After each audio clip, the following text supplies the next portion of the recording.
இன்றைக்கு ஆண்டவர் நமக்கு ஒரு வேறு பிரிக்கப்பட்ட ஒரு வாழ்க்கை தான். அந்த பாட்டுல சில வரிகள் வந்த உடனே யோசித்தேன், ஆண்டவர் காலையில இந்த வார்த்தையை தான் சொன்னார், டச் பண்ணு, என்னுடைய வருகை சீக்கிரமா இருக்கு, அதுக்கு முன்னாடி அழிவும் இருக்கு, தன்னுடைய பிள்ளைகள் தன்னை காத்துக்கொள்ள வேண்டும்,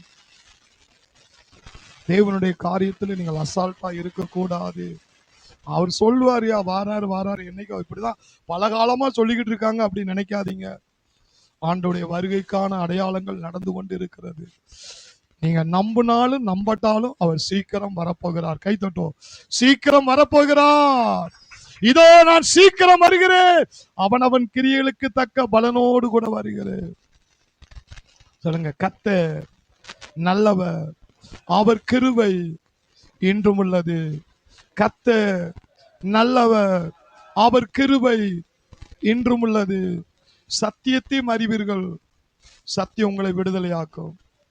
சத்தியத்தையும் அறிவீர்கள், சத்தியம் உங்களை விடுதலையாக்கும். அல்லேலூயா, அல்லேலூயா. இன்னைக்கு ஆண்டவர் நமக்கு ஒரு இடைபடுகிற வார்த்தை.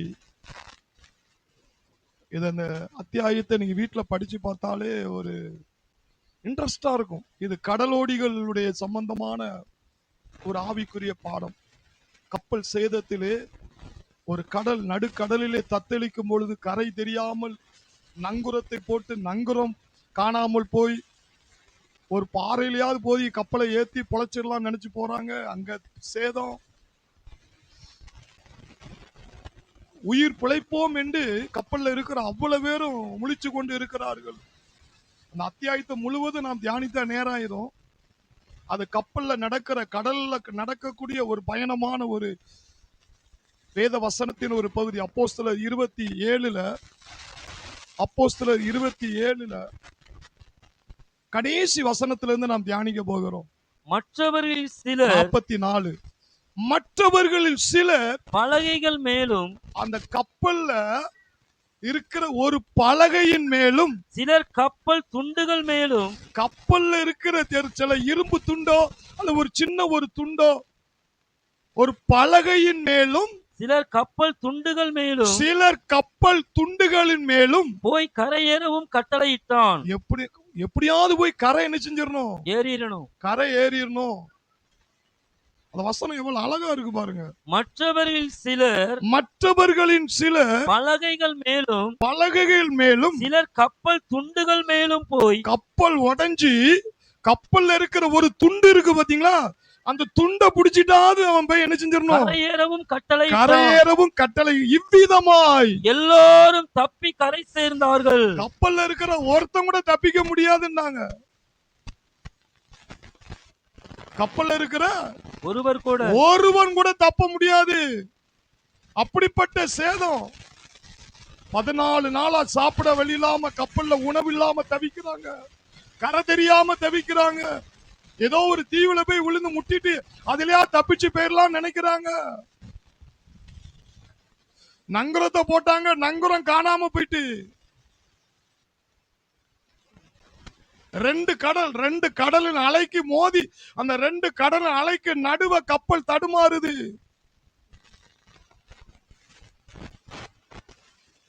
நீங்க வீட்டுல போய் இந்த அத்தியாயம் முழுவதும் படிச்சீங்கன்னா ரொம்ப சுவாரஸ்யமா இருக்கும் அந்த கப்பல் கதைகள். இப்படி எல்லாம் பவுல் அப்போஸ்தலன் வாழ்ந்திருக்கிறானா?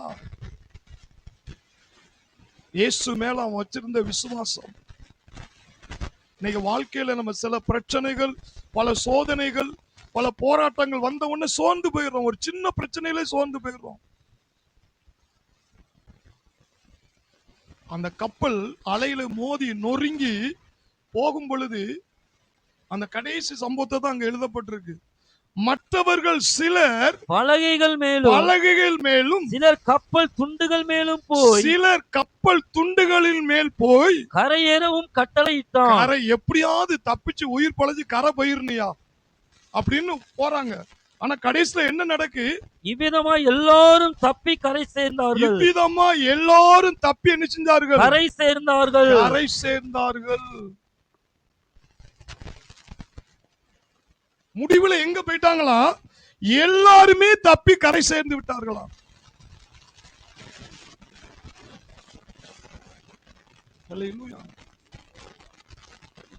இங்க அவங்க கரை சேர்றதுக்கு என்னதான் ஒரு பலகை துண்டு தான், ஒரு பலகை துண்டு தான். அடுத்து கப்பல்ல என்னதான் ஏதாவது ஒரு துண்டு, அதை புடிச்சுக்கிட்டு அதை படுத்துக்கிட்டு அந்த கட்டையை புடிச்சுக்கிட்டு மிதந்துக்கிட்டு எப்படியோ போய் கரை போய் சேர்ந்துட்டாங்க, எல்லாரும் தப்பிச்சுட்டாங்களாம். ஆண்டவுடைய திட்டம் என்ன தெரியுமா? எல்லாத்தையும் காப்பாற்ற விரும்புறாரு. கை தட்டும். எல்லாரையும் ஆசீர்வதிக்க விரும்புறாரு.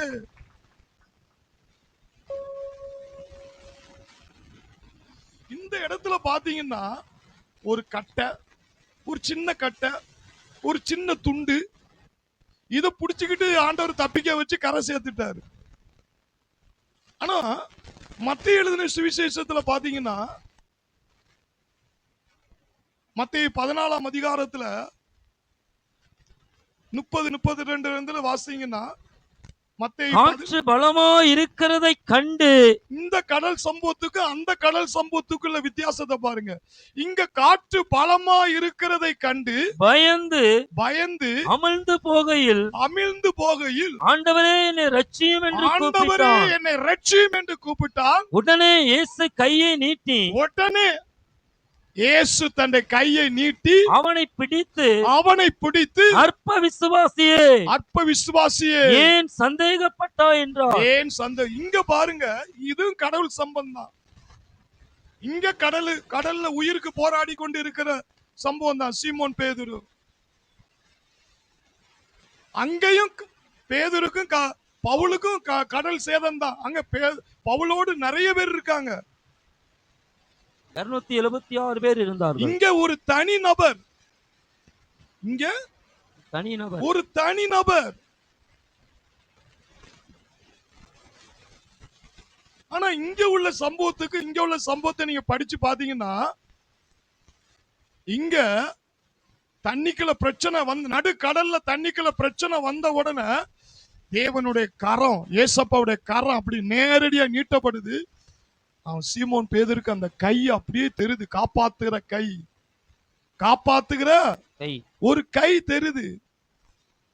இங்க பாருங்க, கப்பல்ல அவனோடு கூட்டங்கள் நிறைய பேர் இருந்தாலும் ஒரு கட்டை தான் தெரியுது, ஒரு துண்டு தான் தெரியுது. இவங்களை காப்பாத்த ஒரு கட்டை தான், ஒரு துண்டு தான். இங்க என்னது? கை, தேவனுடைய கை நேரடியா இறங்குது. ஹல்லேலூயா, ஹல்லேலூயா. ஆனா 2 பேருமே கரை சேர்ந்துட்டாங்க. ஒரு துண்டு மூலியமா, ஒரு கட்டை மூலியமா அவ்வளவு பேருடைய 273 கையா அவ்வளவு பேருடைய உயிரையும் காப்பாத்தும்படியா தேவன் என்ன செஞ்சிட்டாரு? கரை சேர்த்துட்டாரு. ஒரு கட்டை மூலியமா, ஒரு துண்டு மூலியமா. அது இரும்பு துண்டோ எந்த துண்டோ, ஏதோ கப்பல் நொறுங்கி ஒண்ணு மிதக்கு, அதை புடிச்சிட்டே பாதி பேர் சேர்ந்துட்டான். சிலர் கட்டையை புடிச்சிட்டே போய் சேர்ந்துட்டான். ஏன் இங்க ஆண்டவர் அதே பேதுருக்கு நீட்டப்பட்ட கரத்தை இங்க நீட்டி, அவ்வளவு பேர் வாடா, அவ்வளவு பேர் என் கையை பிடி அப்படின்னு ஆண்டவர் சொல்லியிருக்கலாமே. இங்க ஒரு கட்டை, இங்க ஒரு துண்டு, அவ்வளவு பேரும் கரை சேர்ந்தார்கள் என்று சொல்லப்பட்டிருக்கு. அங்க அப்படி இல்ல. ஆண்டவரே என்ன செத்து போயிரோம்பா.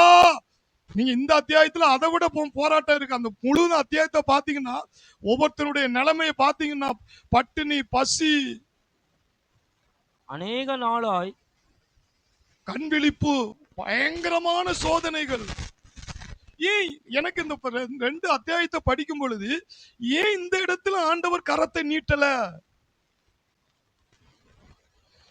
ஒரு துண்டை மட்டும் போட்டு போயிட்டாரு, ஒரு கட்டையை மட்டும் போட்டு. ஆனா 2 பேருமே 2 பக்கமே முடிவு கரெக்ட் தான். 2 பக்கமும் நடந்த வழி நடத்தல் வித்தியாசமா இருக்கு. அல்லேலூயா. ஆண்டவர் சொன்னாரு, எப்பா சிலருக்கு கர்த்தருடைய கரம் தெரியுது, சிலருக்கு கரம் தெரியலங்கிறதுனால நான் கைவிடல. என் கை அவங்களுக்கு தெரியல அப்படிங்கிற கை இல்ல. சிலருக்கு டைரக்டா என் கையை நீட்டிடுறேன். சிலருக்கு சில இயற்கை மூலியமா, ஒரு கட்டை மூலியமாவோ ஒரு துண்டு மூலியமாவோ, நீ துண்டோ கட்டையோ எதுவோ மொத்தத்துல நான் தான் எல்லாத்தையும் கரை சேர்க்க போறேன். கை தட்டுவோம். நான் தான் கரை சேர்க்க போறேன்.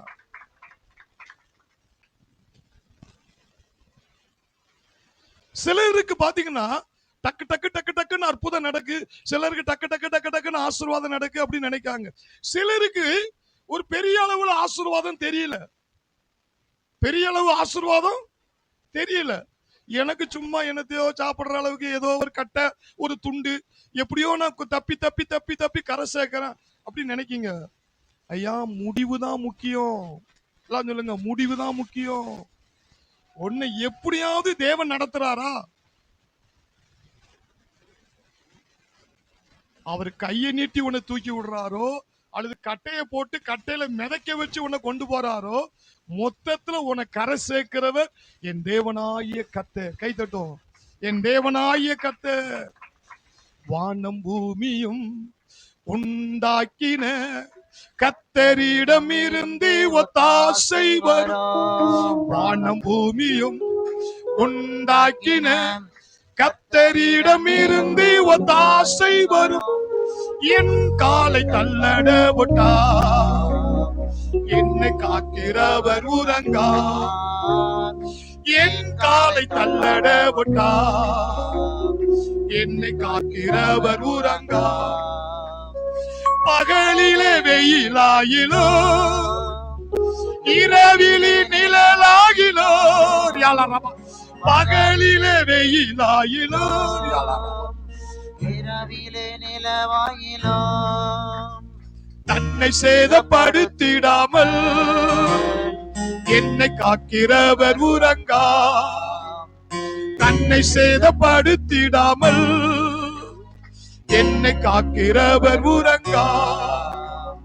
வானம் பூமியும் உண்டாக்கின கர்த்தரிடம் இருந்து ஒத்தாசை வரும். வானம் பூமியும் உண்டாக்கின கர்த்தரிடம் இருந்து ஒத்தாசை வரும். என் காலை தள்ளட விட்டா என்னை காக்கிறவர் உறங்கா. என் காலை தள்ளட விட்டா என்னை காக்கிறவர் உறங்கா. தீங்கு உன்னை சேர துணியோ, எல்லா தீங்குக்குமே விலக்கி காப்பாரு. தீங்கு உன்னை சேர துணியோ, எல்லா தீங்குக்குமே விலக்கி காப்பாரு. என் ஆத்துமாவை தந்திடுவேன், அவர் என்றும் என்னை பாதுகாப்பாரு. என் ஆத்துமாவை தந்திடுவேன், அவர் என்றும் என்னை பாதுகாப்பாரு. வானம் பூமியும் உண்டாக்கின கர்த்தரிடம் இருந்து ஒத்தாசை வரும். வானம் பூமியும் உண்டாக்கின கர்த்தரிடம் இருந்து ஒத்தாசை வரும். என் காலை தள்ளட விட்டா என்னை காக்கிறவர் உறங்கா. என் காலை தள்ளட விட்டா என்னை காக்கிறவர் உறங்கா. நான் விசுவாசியா இருக்கிற காலத்துல இந்த பாட்டு ரொம்ப டெய்லி பாடுவேன். வல்லமையான ஒரு பாடல். சென்னையில இருக்கிற அன்புகுமார் என்ற ஒரு தேவ மனுஷன் இந்த பாடலை பாடிதான் பிரசங்கத்துக்குள்ளே போவார். ராக்காலங்கள்ல எனக்கு நிறைய சத்தியங்களை அவர் சொல்லி கொடுப்பார். நல்ல ஒரு தெய்வ மனுஷன். சென்னையில புரசவாக்கம் என்ற ஏரியால இருக்கிறாரு. வல்லமையா கர்த்தர் பயன்படுத்துறான. விசுவாசியா இருக்கிற காலத்துல அவர் எனக்கு நிறைய ஆவிக்குரிய பாடங்களை கற்றுக் கொடுத்த ஒரு தேவ மனுஷன். நேம் காலிங்களும் அவ்வளவு துல்லியமா அடிப்பார். பேரு, இன்சியல், சேலை கலரு எந்த இடத்துல இருக்கு அவ்வளவு துல்லியமா அந்த வரம் செயல்படும். அப்படிப்பட்ட ஒரு மனுஷன்.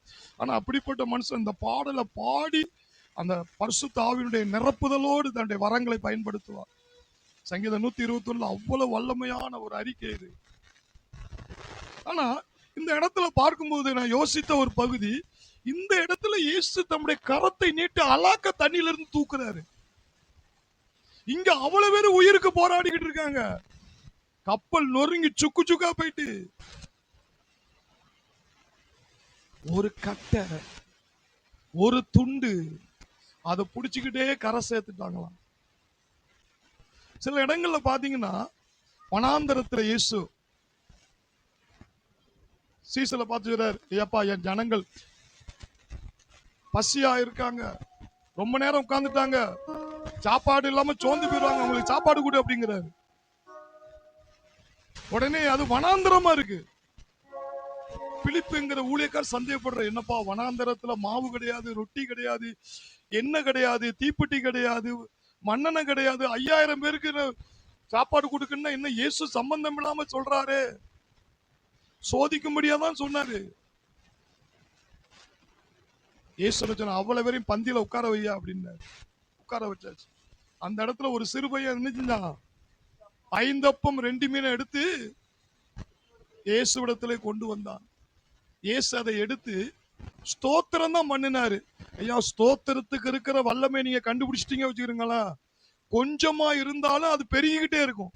யாருடைய வாழ்க்கையில அற்புதம் கொஞ்சமா இருக்கிறது பெருகணும். எல்லாரும் வாயும் ஒரு 10 ஸ்தோத்திரத்தை போடுங்க, பெருகும் பாருங்க. சொல்லுங்க ஸ்தோத்திரம், ஸ்தோத்திரம். சொல்லுங்க ஸ்தோத்திரம், ஸ்தோத்திரம், ஸ்தோத்திரம், ஸ்தோத்திரம், ஸ்தோத்திரம். சொல்லுங்க ஸ்தோத்திரம், ஸ்தோத்திரம், ஸ்தோத்திரம், ஸ்தோத்திரம், ஸ்தோத்திரம். இது சில பேர் நிறைய இது சிபிஎம்காரங்க தான் அந்த மாதிரி பண்ணுவாங்க. அது அவங்களுக்காக கொடுக்கப்பட்டல, ஒவ்வொரு கிறிஸ்தவனுக்காக கொடுக்கப்பட்டது. ஸ்தோத்திரத்துல இருக்கிற வல்லமை.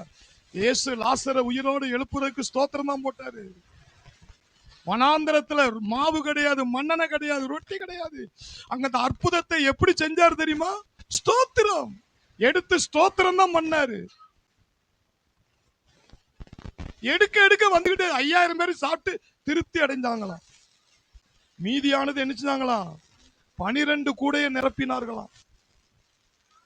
இந்த இயேசு இந்த இடத்துல உடனடியா இயேசு தம்முடைய அற்புதத்தை என்ன காட்டுறாரு, நேரடியா காட்டுறாரு. காணா ஒரு கல்யாணத்துல ரசம் குறைஞ்சு போச்சு. கல்யாண வீட்டுல சாப்பாடு குறைஞ்சுன்னா அவ்வளவு பேரும் நம்ம நினைச்சோம் குறை சொல்ல ஆரம்பிச்சிருவோம். என்னையா கல்யாணம் இடத்துல அங்க ஒரு சாப்பாடே சரியா ஒழுங்கா போடல, என்ன கல்யாணம், எவனா முறுமுறுத்துருவான். அது பெரிய கேள்விக்குறியாயிரும். அதனாலதான் இயேசுவை பெற்றெடுத்த தாயே உடனடியா ஒரு அற்புதம் செய்யணும் அப்படின்னு சொல்லி எதிர்பார்க்கிறாங்க. அந்த இடத்துல கை கழுவுறதுக்காக வச்ச அந்த கச்சாடியில தான் அந்த தண்ணீரை நிரப்ப சொல்றாரு. அங்க கல்யாண வீட்டுல ஒரு அற்புதம் தேவை. அங்க அந்த தண்ணீரை திராட்சரசமா மாற்றி அங்க ஒரு அற்புதத்தை, இதெல்லாம் கண்ணால தெரியுது, இதெல்லாம் கண்ணால தெரியுது. இது என்னன்னா பேதுருக்கு கையை நீட்ட மாதிரி அவருடைய கை தெரியுது, ஒரே அலாக்கா தூக்கிட்டாரு, கரபை சார்ந்துட்டான். அங்க அப்படி தெரியல, ஒரு கட்டை ஒரு துண்டு. இப்ப யோசேப்பை எடுத்துக்கிறீங்க, ஆண்டவர் சொல்றாரு, எப்பா உங்க அப்பா அம்மா எல்லாரும் உன்னை மண்டிட்டு உன்னை பணியணும். தேசமே உன்னை விட்டு பணிய போது, இந்த எகிப்து தேசமே உன் கையில தாண்டா இருக்க போது. நீ விரல நீட்டினாதான் அங்க எல்லாம் கட்டல, நீ சொன்னாதான் ராஜாவே கீழ்ப்படியும். அப்படி ஒரு ஆசீர்வாதத்தை யோசேப்புக்கு சொல்றாரு. ஆனா யோசேப்பு உடனே அதை பார்த்தானா? அவனுக்கு தெரியறதுலாம் என்னது? ஜெயில் கம்பி, கூழு, சிறை, குழி, அவமானம், நிந்த. ஆதியாமம் 39 பாத்தீங்கன்னா, ஆதியாமம் 39 21 23 வரை வாசித்தீங்கன்னா யோசேப்பை குறித்து சொல்லப்பட்டிருக்கு. கர்த்தரோ யோசேப்போடு கூட என்ன செஞ்சாராம்? இருந்து அவன் மேல் கிருபை வைத்து சிறைச்சாலை தலைவனுடைய தயவு அவனுக்கு கிடைக்கும்படி செய்தார். சிறைச்சாலை தலைவன் சிறைச்சாலையில் வைக்கப்பட்ட யாவரையும் யோசேப்பின் கையிலே ஒப்புவித்தான். அங்கே அவர்கள் செய்வது எல்லாவற்றையும் யோசேப்பு செய்வித்தான். கர்த்தர் அவனோடு கூட இருக்கின்றபடியினாலும் அவன் எதை செய்தானோ அதை கர்த்தர் வாய்க்க பண்ணினபடியினாலும் அவன் வசமாயிருந்த யாதொன்றையும் குறித்து சிறைச்சாலை தலைவன் விசாரிக்கவில்லை. என்ன தெரியுமா? யோசேப்புக்கு சொன்னது என்னது? தேசம் முழுவதும் உன் கையில தான்டா, தேசம் முழுவதும் கையில. ஆனா அப்படி ஒரு அற்புதத்தை அவன் இன்னும் என்ன செய்யல, காணல, கண்ணுக்கு தெரியல. ஆனா எங்க இருக்கான்? ஜெயிலுக்குள்ள இருக்கான். ஏதோ ஒரு துண்டு கிடைச்ச மாதிரி ஒரு பிரதானி தலைமையிடத்துல ஒரு பவர். எப்பா நீ இதை பாத்துக்கப்பா, எப்பா இதை நீ செஞ்சுக்கப்பா. ஒரு சின்ன வேலை மாதிரிதான் இருக்கான். எப்படி இருக்கான்? சின்ன வேலை மாதிரி இருக்கான். ஆனா தேவன் அவனுக்கு வச்சிருக்கிற திட்டம் எப்படி? பெரிய திட்டம். பெரிய திட்டம். எகிப்து தேசம் முழுவதும் அவன் தான் ஆள போறான். ஆனா கண்ணுக்கு தெரியுற ஒரு துண்டு மாதிரிதான். ஜெயிலுக்குள்ள ஒரு சின்ன வேலை, ஜெயிலுக்குள்ள ஒரு சின்ன ஒரு பொறுப்பு, ஜெயிலுக்குள்ள ஒரு சின்ன ஒரு தயவு. அப்ப என்னது, பவுல் அப்போஸ்தலன் மாதிரி ஒரு கட்ட மாதிரிதான், ஒரு துண்டு மாதிரிதான். எப்படி அந்த கட்டையிலையும் துண்டிலையும் போய் கரை சேர்ந்தானோ அதே மாதிரி யோசேப்புக்கு சிறையில ஒரு சின்ன அற்புதம் மாதிரிதான். பெரிய அற்புதம் அவன் கண்ணுக்கு என்ன செய்யல, தெரியல. ஆனா பெரிய அற்புதத்துக்கு அவனை தயார்படுத்திட்டாரு. ஆனா கண்ணுக்கு தெரிகிறது சின்ன அற்புதம். இதைத்தான் ஆண்டவர் எனக்கு உணர்த்தினார். என்னன்னா, நிறைய பேருக்கு கை பெருசா தெரியுது, சிலருக்கு ஒரு கட்டையா தெரியுது. ஆனாலும் உனக்கு கட்டை தான் நினைச்சிடாத, உன் ஆசீர்வாதத்துல கடைசியில கரை சேர்ப்பார் பார்த்தீங்களா, அப்பந்தான் தெரியும், ஓகோ நமக்கு இவ்வளவு ஆசீர்வாதத்தை வைத்திருக்கிறாரா. யோசேப்பின் தேவன் நம் தேவன். கை தட்டும். யோசேப்பின் தேவன் நம் தேவன், தாவீதின் தேவன் நம் தேவன். நீ அந்த கட்டையை பார்த்து சோர்ந்து போயிடாத, நீ அந்த துண்டை பார்த்து சோர்ந்து போவாத.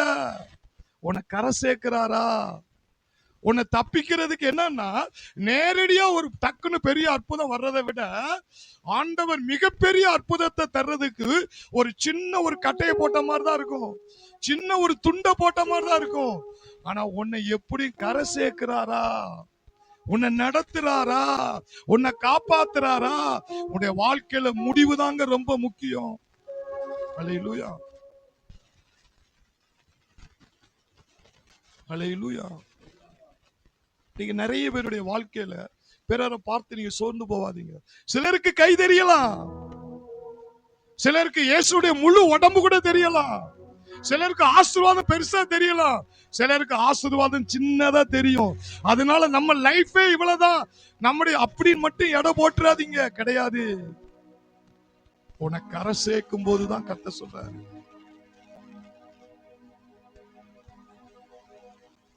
அல்லேலூயா. சிலருக்கு ஆண்டவர் சொல்றாரு, அற்புதங்கள் மறைவா இருக்கா. சிலருக்கு அற்புதங்கள் வெளியரங்கமா தெரியுது, சிலருக்கு மறைவா இருக்கு. ஆனா அதுக்கு நேரா தான் உன்னை நடத்திட்டு போறாரு. மறந்துடாதீங்க. கை தட்டும். மறந்துடாதீங்க, உன்னை நடத்திட்டு போறாரு. இது தீர்க்க தரிசனங்க, ப்ராபசி, தீர்க்க தரிசனம். ஆண்டவர் சொல்றாரு, நீ ஒரு யோசேப்பு, நீ ஒரு தானியேல், நீ ஒரு தாவீது. தாவீது இஸ்ரவேலுக்கு ராஜா, ஆனா அவன் ஆட மேய்ச்சிக்கிட்டு இருக்கான். ஒரு சின்ன பொறுப்பு தான். ஆனா ஆண்டவர் வச்சிருக்கிற மறைவா ஒண்ணு வச்சிருக்கிறாரு. இஸ்ரேல் தேசத்தை 40 வருஷ காலம் நீ தாண்டா ஆள போற. நீ இருக்கிற உன் பேரே தாவீதின் நகரம் என்று வரப்போகுது. ஆனா அவன் வனாந்தரத்துல ஆடி மேய்ச்சிக்கிட்டு இருக்கான்.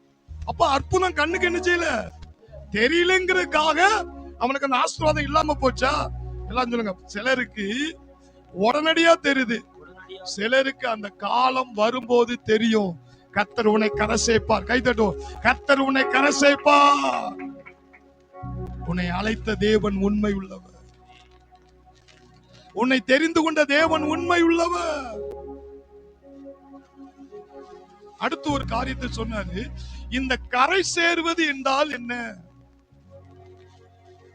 இந்த கரை அப்படின்னா ஃபைனலா ஒரு இடத்துக்கு நீ போகணும், ஃபைனலா ஒரு இடத்துக்கு நீ போகணும். அதுதான் கிறிஸ்துவ வாழ்க்கையினுடைய லக்கு. நோவாவுக்கு கர்த்தருடைய கண்களில் கிருபை கிடைத்தது. ஆதியாகமம் 6:8 சொல்லப்பட்டிருக்கு. ஆதியாகமம் நோவாவுக்கோ கர்த்தருடைய கண்களில் கிருபை கிடைத்தது. கர்த்தருடைய கண்களில் கிருபை கிடைத்தது.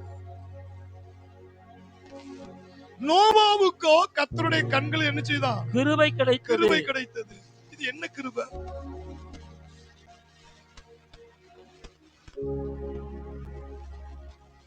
நோவாவுக்கு கர்த்தருடைய கண்கள், எல்லாரும் இருந்தாங்க, இந்த நோவாவுக்கு மட்டும் கர்த்தருடைய கண்களுக்கு கிருபை கிடைத்ததா? இது என்ன கிருபை என்று இன்னைக்கு ஆண்டவர் உணர்த்தினார்னா, ஒரு நாணயத்துல 2 பகுதிகள் உண்டு. ராஜா, பட்டி, எல்லாம் சொல்லுங்க. 2 பகுதிகள் உண்டு. ஆவிக்குரிய ஜீவியத்திலே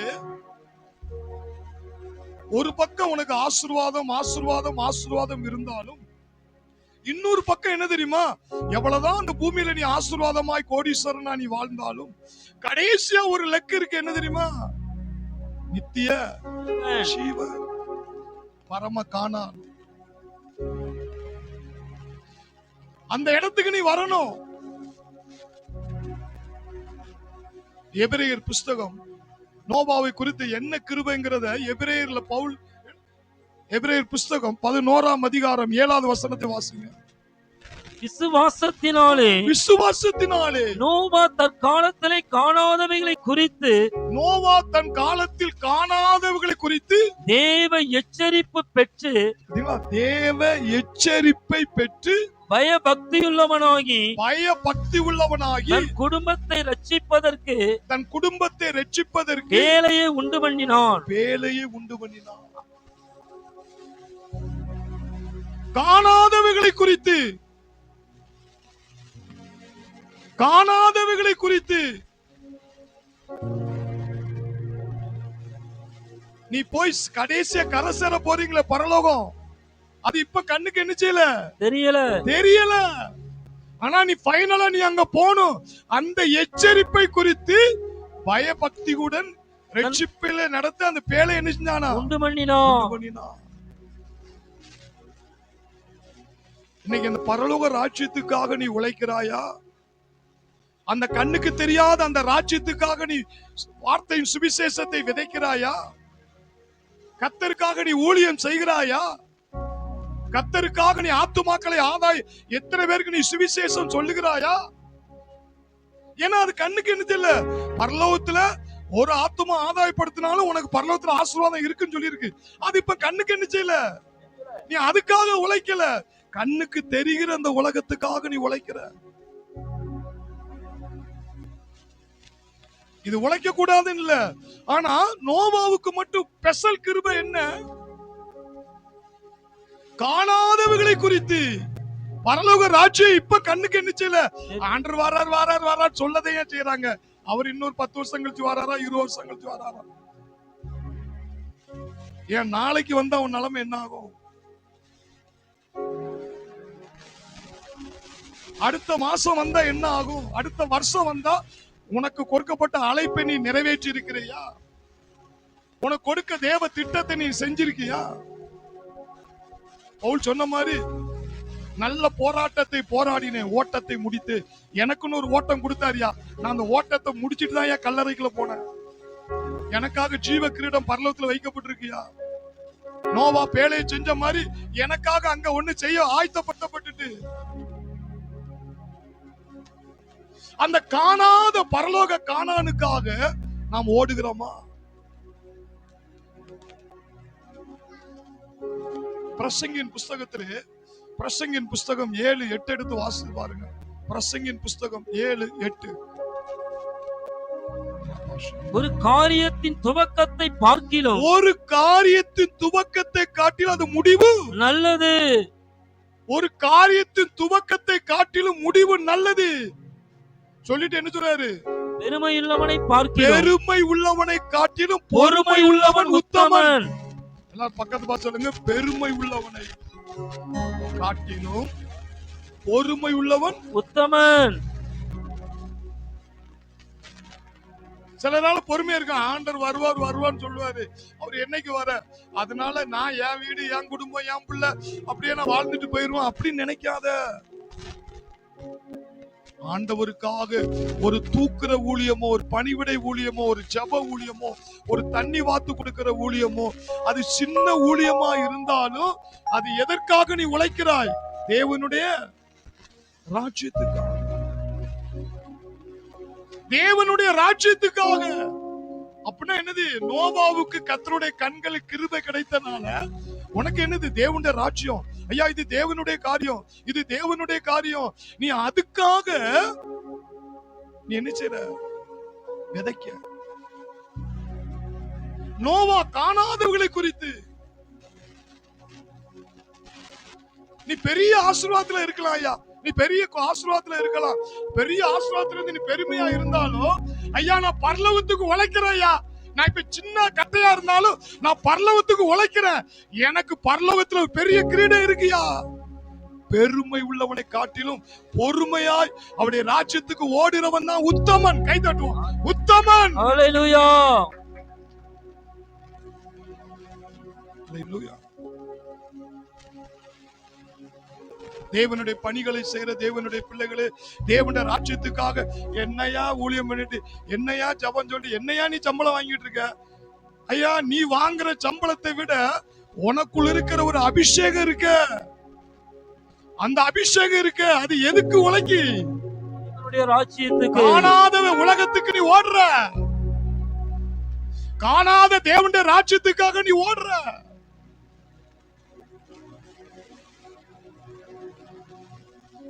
என்ன எங்க அண்ணன் வேலையில சேர்க்கறதுக்கு கேரளா கேலிக்கேட்ல போய் என்ன ஒரு எஸ்டேட்ல போய் சேர்த்து விட்டாப்ல.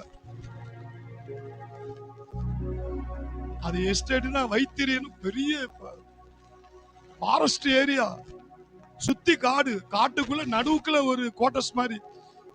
6 மணிக்கெல்லாம் இருட்டாயிரும், 6:30க்கெல்லாம் ஜன்னல் வழியா பார்ப்பேன், இரும்பு கம்பி வழியா பாத்தீங்கன்னா வீட்டை சுத்தி மரங்களா இருக்கும், மலை பாம்புகளும்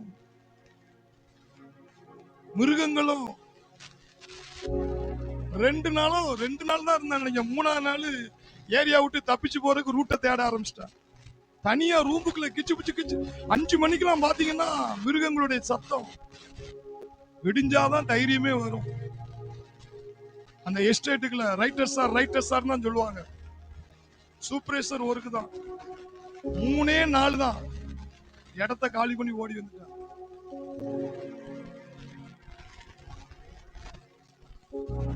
திரும்ப எங்க அண்ணன் எனக்கு பிஷரிஸ்ல சேர்த்துருவோம், இவனை பிஷரிஸ் டிபார்ட்மெண்ட்ல சேர்த்துலாம் அப்படின்னு சொல்லி ஒரு ஆளை பிடிச்சி எம்ப்ளாய்மெண்ட் கார்டை தள்ளி விடுறதுக்கு பணத்தை எல்லாம் கட்டி, அவன் அதிகாரியும் நான் எப்படியாவது நான் பண்ணி விட்டுறேன், போஸ்டிங் போடுறேன், கார்டை அனுப்பிடுறேன், எல்லாம் பணத்தெல்லாம் கொடுத்து எல்லாம் செட் ஆயாச்சு. போஸ்டிங் போடுறதுக்கு 1 வாரம் தான் ஆகுது. நான் படிச்ச படிப்புக்கு பிஷரிஸ் தான் போக முடியும், வேற எங்கேயும் போக முடியாது. எல்லாம் எம்ப்ளாய்மெண்ட் கார்டு 1 வாரத்துல வரும்னு எதிர்பார்த்துக்கிட்டு இருக்கேன். எனக்கு எங்க அண்ணன் கொடுத்து ரெடி பண்ணி ஏற்பாடு பண்ண ஆளை அப்படியே தூக்கி டிரான்ஸ்பர் ஆகி வேற எங்கேயோ கொண்டு போட்டாச்சு.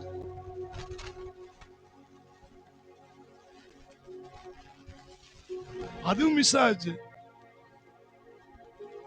அப்புறம் ஈபில வேலைக்கு போனேன். மோசஸ் பிரதர் வேலை பார்த்த அதே இடத்துல ஈபில நானும் வேலைக்கு போனேன். அங்க நிலைஞ்சிருந்தானே நானும் ஒரு கவர்மெண்ட் ஜாப் ஆயிருப்பேன். அங்கேயும் நிக்க முடியல. கறி அள்ளி போடுற அந்த சவுக்கை சவல் எடுத்து போடுறதுல கையெல்லாம் பொத்து ஒரே நாள்ல. அதுல தப்பிச்சு ஓடனவன் தான் ஹார்பர்ல. அங்கதான் 10 வருஷம் 12 வருஷம் ஷிப்பிங் கம்பெனில ஒர்க் பண்ண. யோசிச்சு பார்த்தேன், அந்த ஷிப்பிங் கம்பெனில போறதுக்கு நான் 1 வருஷத்துக்கு முன்னாடி போயிருந்தான்னா டிஎஸ்சில சென்ட்ரல் கவர்மெண்ட் வேலையில போயிருப்பேன். ஏன்னா மாமா தான் தோனி தண்டலா இருந்தாரு. அவருக்கு வேல்சங்கர் முதலாளி ரொம்ப க்ளோஸ். அவர் என்ன சொன்னாலும் அந்த நேரம் நான் உள்ள போயிருந்தேன்னா அங்க சென்ட்ரல் கவர்மெண்ட் ஜாப்ல போயிருப்பேன். அங்கேயும் இன்னைக்கு கிடைக்காம போச்சு. ஈபில நான் நின்று இருந்தான்னா அன்னைக்கு மோசஸ் பிரதர் மாதிரி ஒரு கவர்மெண்ட் ஜாப் ஆயிருப்பேன். அங்கேயும் கிடைக்கல. எஸ்டேட்ல இருந்தா கூட ஒன்னிலுமே. ஏன்னா என்ன ஒரு பரலோக ராஜ்யத்துக்கு ஒரு பிளான கத்தர வச்சிருக்கிறார். கை தொட்டோமா? ஹல்லேலூயா, ஹல்லேலூயா. இப்ப என் கூட படிச்ச பையங்க, என் கூட சுத்தின பையங்கள்லாம் பார்க்கும் பொழுது அவங்க ஒவ்வொரு ஜாப்ல இருந்தாலும் இன்னைக்கு அவங்களை விட ஆண்டவர் என்ன நல்லா தான் வச்சிருக்கிறார். ஏன் தெரியுமா? இந்த உலகத்தின் ராஜ்யத்துக்கு ஓடக்கூடாதுன்னு சொல்லல, அதை விட மேன்மையான ஒரு ராஜ்யத்துக்காக நோவா காணாத உலகத்திற்காக ஒரு எச்சரிப்பை பெற்று ஒரு பேழையை உண்டாக்கினான். கை தட்டுவோம். ஒரு பேழையை உண்டாக்கினான். அத பயபக்தியோடு செஞ்சான். எல்லாரும் கிண்டல் அடிச்சாங்க. என்னமோ வெள்ளம் வரப்போதா, என்னமோ ஒரு படகு செஞ்சுக்கிட்டு இருக்காரா, வருஷ கணக்கா செஞ்சுக்கிட்டு இருக்காரா. என்னையா முட்டாளு, காலத்தை அணிவிக்கக்கூடிய காலத்துல இவரு இப்படி பலகையை வச்சு செதுக்கிக்கிட்டு கப்பல் செஞ்சுக்கிட்டு இருக்கிறாராம், ஜன்னல் செஞ்சுக்கிட்டு இருக்கிறாராம், கதவு செஞ்சுக்கிட்டு இருக்கிறாராம். எத்தனை வருஷ காலையா இவர் செய்வாரு? மழையே இல்லாத காலம் அது. மழையே இல்லாத காலத்துல கர்த்தர் மழையை பெய்ய வச்சு தண்ணியை வர வச்சு இந்த பேழையை மிதக்க வைப்பாரா, இவர் குடும்பத்தை காப்பாத்துவாரா? முட்டாள்தனமா வாழ்க்கையை ஓட்டுறாரு. சில காரியங்கள் ஆவிக்குரிய பிள்ளைகள் வாழ்ற வாழ்க்கை முட்டாள் மாதிரி தெரியும், நடக்கும் போதுதான் தெரியும் விஷயம். ஏன் கர்த்தர் நடத்தினார்? கைதட்டும். அவர் சகலத்தையும் செய்ய வல்லவர். அவர் செய்ய நினைப்பது ஒன்றும் தடைபடாது. ஊழியம் செய்யற தேவனுடைய பிள்ளைகளே, ஒரு சின்ன ஊழியத்தை நீ செய்றியா? ஒரு சின்ன ஜப ஊழியத்தை செய்றியா? ஒரு சின்ன பாட்டு ஊழியத்தை செய்றியா? சின்ன ஒரு இசை ஊழியத்தை செய்றியா? அது ஒரு கட்ட மாதிரி தெரியும், ஒரு துண்டு மாதிரி தெரியும். ஆனா கர்த்தர் கடைசியில கரை சேர்ப்பாரு. அப்பதான் தெரியும் நீங்க ஒரு யோசேப்பு. கை தட்டுவோம். நீ ஒரு யோசேப்பு. ஹல்லேலூயா. நீ ஒரு தானியேல், நீ ஒரு தாவீது. ஒரு காரியத்தின் துவக்கத்தை காட்டிலும் முடிவுதான் என்னது? நல்லது. பெருமை உள்ளவனை காட்டிலும் ஒருமையுள்ளவன் உத்தமன். உத்தமன். ஐயா, இன்னைக்கு நீ சின்ன ஊழியத்தை, ஒரு ஜப ஊழியத்தை உங்க ஏரியால செய்யலாம், எங்க செஞ்சுட்டு இருக்கலாம், அதை சாதாரணமா நினைக்கலாம். ஆனா அந்த காரியத்தின் துவக்கத்தை பார்த்து சோர்ந்து போவாத. அந்த காரியத்தை முடிவு ஆண்டவர் முடிப்பார், கரை சேர்ப்பாரு. இப்ப நீ பண்ற ஊழியம் ஒரு சின்ன துண்டு ஊழியம் மாதிரி இருக்கலாம், ஒரு சின்ன ஒரு கட்ட ஊழியம் மாதிரி இருக்கலாம். ஆனா நீ கரை சேர்க்கும் போது உன்னோடு சேர்ந்து ஆயிரங்கள் கரை சேரும், லட்சங்கள் கரை செய்யும், கோடிகள் கரை செய்யும். உனக்கு தேசத்துக்கு ஆசீர்வாதமாய் கர்த்தர் மாற்றுவார். கை தட்டுவோம். கர்த்தர் மாற்றுவார். சின்னவனை ஆயிரமாய் பெருக்கும் வல்லமை, சிறியவனை பலத்த ஜாதியாக்கும் வல்லமை, சின்னவனை ஆயிரமாய் பெருக்கும் வல்லமை, எவனை பலத்த ஜாதியாக்கும் வல்லமை, ஜீவனுக்கு ஈடாக ஜனம் பெற்றிட, ஜீவனுக்கு ஈடாக ஜனம் பெற்றிட, பெரிய காரியம் எங்களை செய்யும் வல்லமை. ஓ, பெரிய காரியம் எங்களை செய்யும் வல்லமை. ஓ, வல்லமை வல்லமை. வானம் பூமியாவும் ஆளும் வல்லமை. ஓ, வல்லமை வல்லமை. வானம் பூமியாவும் ஆளும் வல்லமை. யாக்கோப்பு 5:9 எடுத்து வாசித்து பாருங்கள். யாக்கோப்பு 5:9 வாசிங்க. சகோதரரே, நீங்கள் நியாயம் தீர்க்கப்படாதபடிக்கு சொல்றாரு பாருங்க, எச்சரிப்பு சொல்றாரு பாருங்க. நீங்கள் நியாயம் தீர்க்கப்படாதபடிக்கு ஒருவருக்கொருவர் விரோதமாய் முறையிடாதிருங்கள். ஒருவருக்கொருவர் விரோதமாய் முறையிடாமல் இருங்கள். இதோ நியாயாதிபதி வாசல் படியிலே நிற்கிறார். இதோ நியாயாதிபதி வாசல் படியிலே நிற்கிறார். ஒரு எச்சரிப்பின் சத்தம். இதோ ஆண்டவர் சீக்கிரம் வரப்போகிறார். நியாயாதிபதியான தேவன் உன் வாசல் அருகே நின்று கொண்டிருக்கிறார். நான் உனக்கு கொடுத்த பணி என்ன? நான் உனக்கு கொடுத்த பொறுப்பு என்ன? நான் உனக்கு கொடுத்த அழைப்பு என்ன?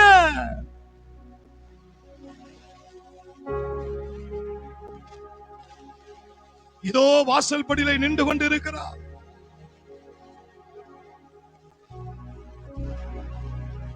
கொஞ்சத்தில் உண்மையுள்ளவனை கர்த்தர் அநேகத்தில் அதிபதியாக்குவாராம். நியாயாதிபதி உன் வாசல் அருகே நின்று கொண்டிருக்கிறார். உன் வாசல் அருகே நின்று கொண்டிருக்கிறார்.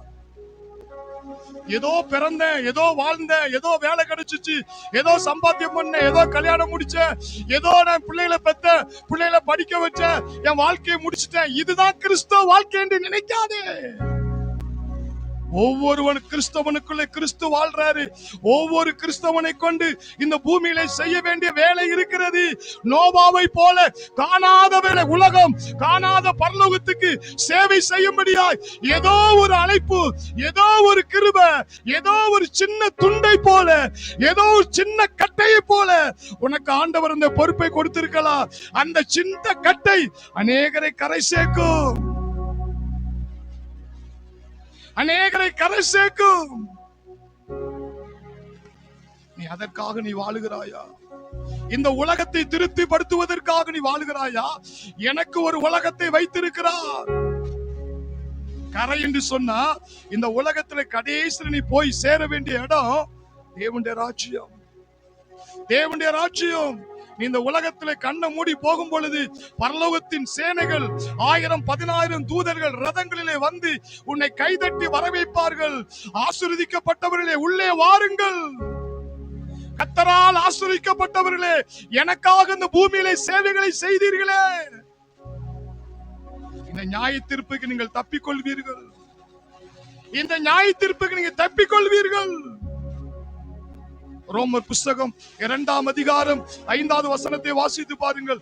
ரோமர் புஸ்தகம் 2ஆம் அதிகாரம் 5வது வசனத்தை. உன் மன கடினத்திற்கும் குணப்படாத இருதயத்துக்கும் ஏற்றபடி தேவனுடைய நீதியுள்ள தீர்ப்பு வெளிப்படும் கோப ஆக்கினைக்கு நாளிலே உனக்காக கோப ஆக்கினையை குவித்துக் கொள்ளுகிறாயே. உனக்காக கோப ஆக்கினையை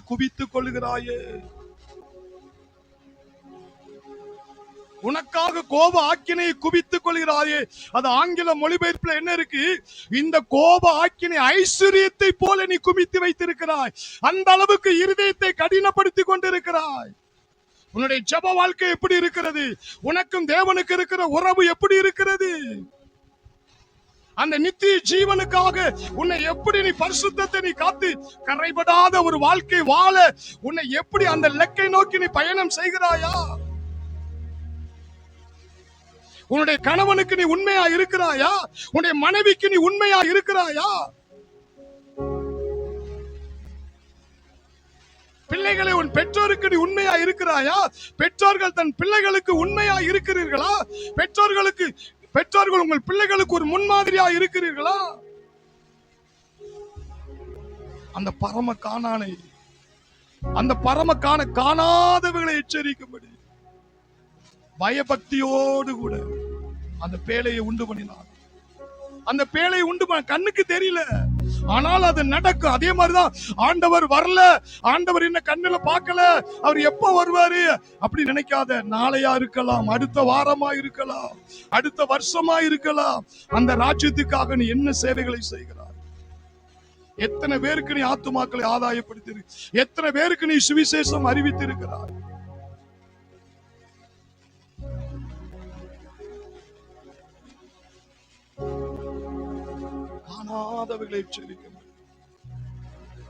ரெண்டு காரியங்களை தான் ஆண்டவர் பேசினார். ஒன்னு நோவாவை குறித்து பேசினார், அடுத்து லோத்தை குறித்து பேசினார். லோத் ஆதியாகமத்தின் புஸ்தகம் 19ஆம் அதிகாரம் 16-17 எடுத்து வாசித்து பாருங்க. அவன் தாமதித்துக் கொண்டிருக்கும் பொழுது கர்த்தர் அவன் மேல் வைத்த இரக்கத்தினாலே, கர்த்தர் அந்த லோத்து மேல் வைத்த இரக்கத்தினாலே புருஷன் அவன் கையையும், தூதன் அவன் கையையும், அந்த லோத்துனுடைய கையையும், அவன் மனைவியின் கையையும், அவனுடைய மனைவியின் அவனுடைய 2 பிள்ளைகளையும் கையை பிடித்து அவனை பட்டணத்திற்கு வெளியே கொண்டு போய் விட்டார்கள். அவர்களை வெளியே கொண்டு போய் விட்ட பின்பு அவர் உன் ஜீவன் தப்ப ஓடிப்போ, நான் அழிக்க போறேன், நான் என்ன போறேன்? அழிக்க போறேன். சோதம் குமாரனே பட்டணத்தை அழிக்க போறேன். அந்த இடத்துல பாவம் பெருகிட்டு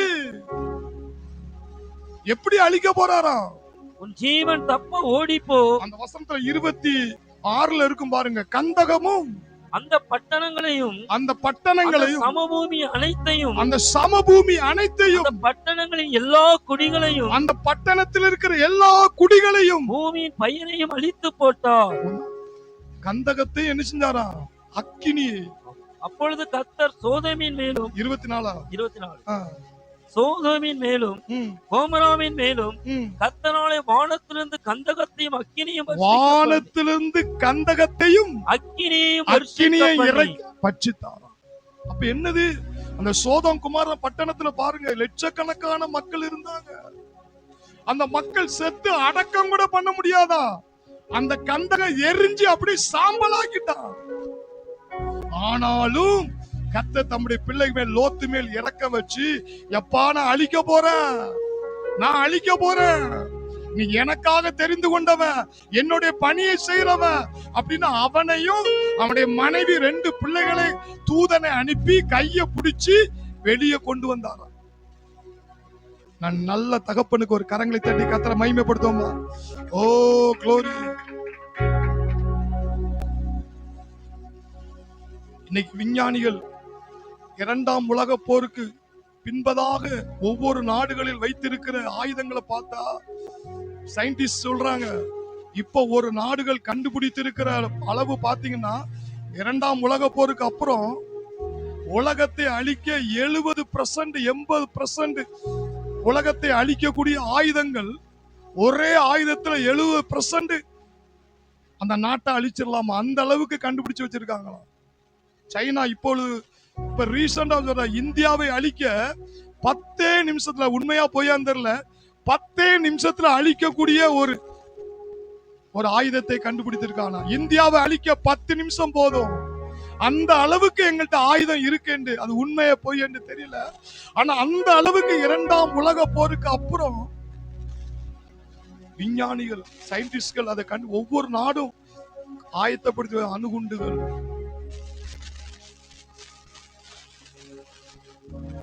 உலகத்தை அழிக்கக்கூடிய ஆயுதங்களை தயார் பண்ணி வைத்திருக்கிறார்கள். ஏன் சொல்றேன்னா, அன்றைக்கு லோத்தினுடைய காலத்துல ஆண்டவர் சொல்லிட்டாரு, எப்பா நான் மேல இருந்து என்ன போறேன், கந்தகத்தையும் அக்கினியை இறக்கி அந்த பட்டணம் முழுவதும் சாம்பலாக்க போறேன். செத்து பிணமா இருந்தாதான் அங்க அடக்கம் கூட பண்ண முடியும், அங்க சாம்பலாக்க போறாராம்.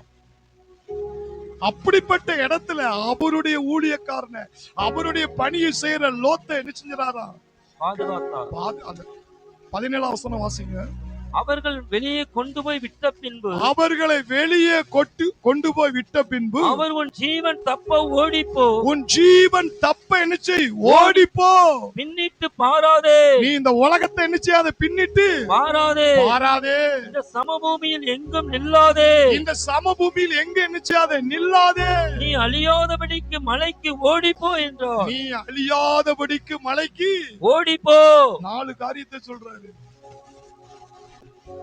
ஒன்னு, உன் ஜீவனை தப்ப என்ன செய், ஓடிப்போ. 2, பின்னிட்டு பாராதே, உலகத்தை பார்க்காத. நம்ம இப்படி வாழ்ந்தோமே, நம்ம இப்படி இருந்தோமே, நம்ம இப்படி இருந்தா நல்லா இருக்குமே, இப்படி இருந்தா நல்லா இருக்குமே. அப்ப என்னது, ஆண்டவர் கைய பிடிச்சு வெளியே கொண்டு வந்துட்டாரியா, ரட்சிக்கப்பட்டாச்சு. ரட்சிக்கப்பட்ட உடனே எல்லாம் முடிஞ்சிட்டு நினைக்காத. அந்த ரட்சிப்பு வாழ்க்கையில பூரணப்படணும். நீ கடைசியை சேர வேண்டிய ஒரு இடம் உண்டு.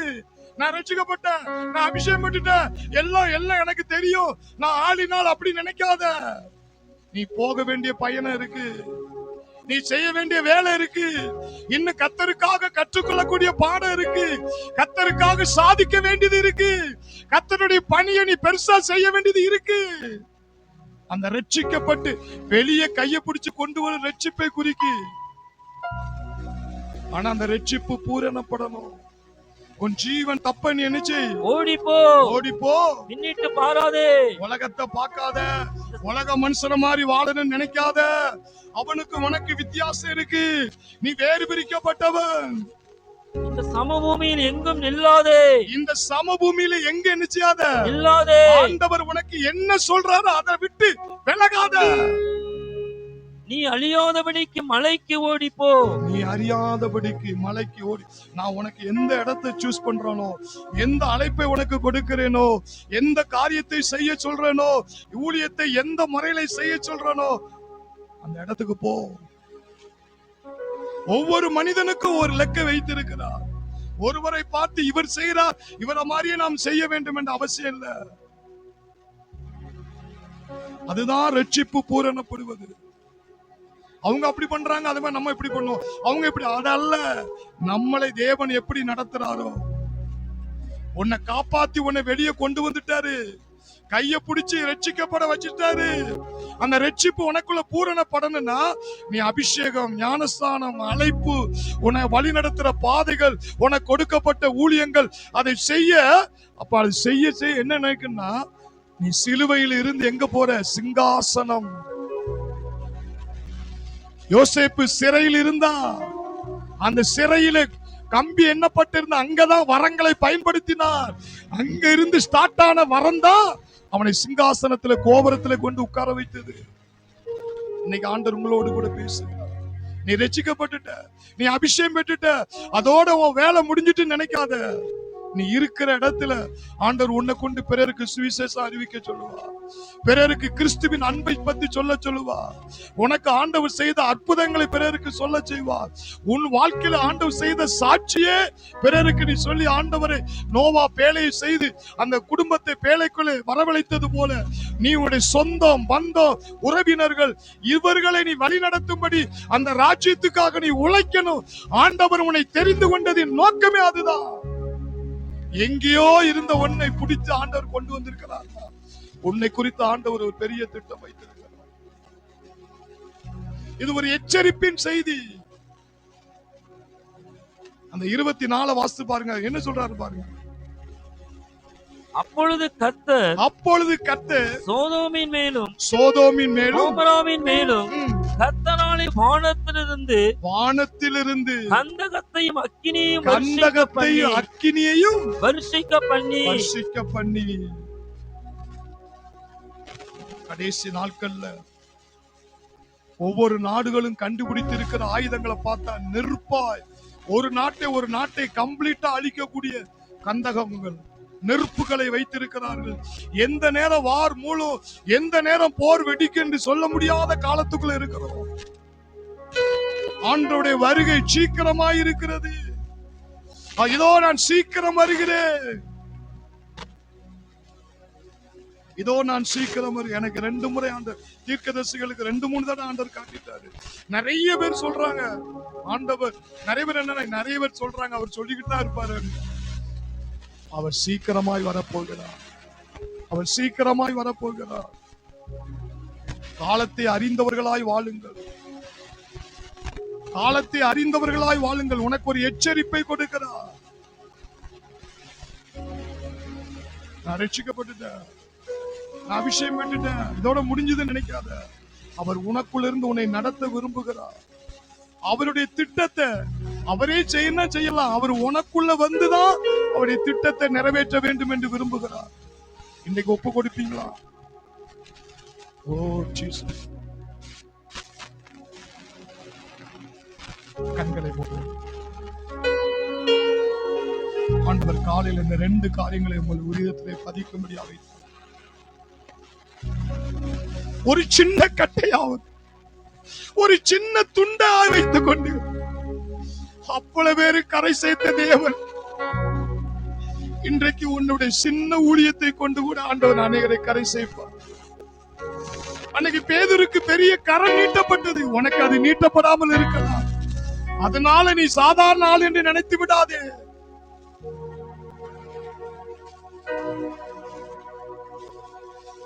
தேவன் ஒவ்வொருவருக்கும் ஒவ்வொரு விதமாய் வெளிப்படுகிறார். ஆனால் எப்படியாவது ஆண்டவருடைய உதவி உனக்கு கிடைக்கா, எப்படியாவது ஆண்டவர் உன்னை போஷிக்கிறாரா? அன்னைக்கு எலியாவை எப்படி போஷித்தார்? ஆற்றங்கரையில உட்கார வைத்தார். ஐயா, சில சீட்ல உட்கார்ந்து இருக்கலாம், எலியாவை ஆற்றங்கரையில ஒளிச்சு வச்சாரு.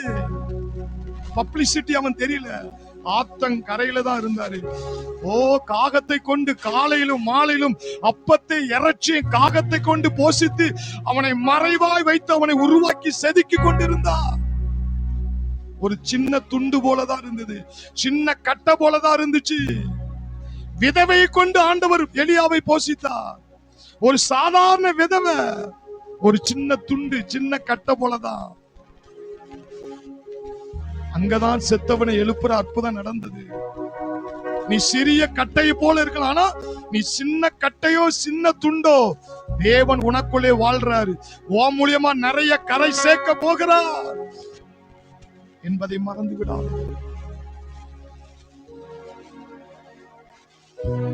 லோத்தினுடைய அந்த அத்தியாயத்தை வீட்டுல போய் வாசி பாருங்க. லோத்தினுடைய மனைவி உலகத்தை திரும்பி பார்த்தாலும் உப்பு தூணாய் மாறிவிட்டாலும்.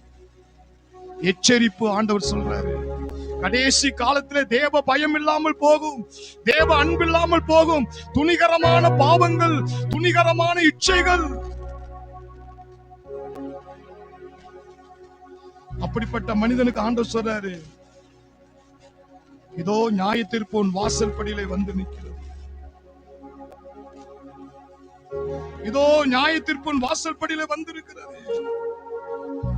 ஆண்டவர் உனக்காக தன் ஜீவனை கொடுத்தாரே, ஆண்டவர் தம்முடைய முழு ரத்தத்தை உனக்காக சிந்தினாரே, உனக்காக சிலுவையை துடித்தாரே, அவர் மரணத்தை ருசித்து ஜீவனை கொடுத்தாரே. யாருக்காக? உன்னை கொண்டு இந்த பூமியில சாதிக்க வேண்டும் என்பதற்காக.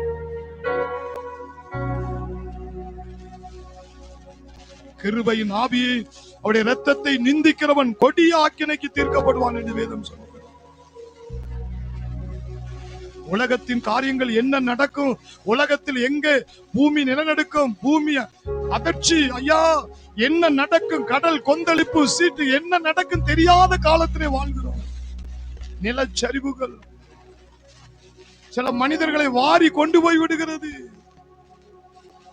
ஆண்டவர் எச்சரிப்பாய் சொல்லுகிறார், நோவா பொறுமையோடு அந்த வேலையை செய்தார். இன்னைக்கு உனக்கு கொடுக்கப்பட்ட சின்ன ஊழியமோ பெரிய ஊழியமோ, உனக்காக ஆண்டவர் அதை சொன்னார். அது பெருமை உள்ளவனை காட்டிலும் பொறுமை உள்ளவன் உத்தமன். ஒரு காரியத்தின் துவக்கத்தை காட்டிலும் முடிவுதான் ரொம்ப நல்லது. ஆரம்பத்துல ஆபுன்னு சொல்லிடலாம், கடைசி வரை அதை கொண்டு போகணும். ஆண்டவர் சொல்றாரு, என் தரிசனம் பொய் சொல்லாது, அதை தாமதித்தாலும் நிறைவேறும், அதற்கு காத்திரு. அதை தாமதிப்பதில்லை. நோவா கர்த்தருடைய கண்களில் கிருபை கிடைத்தது.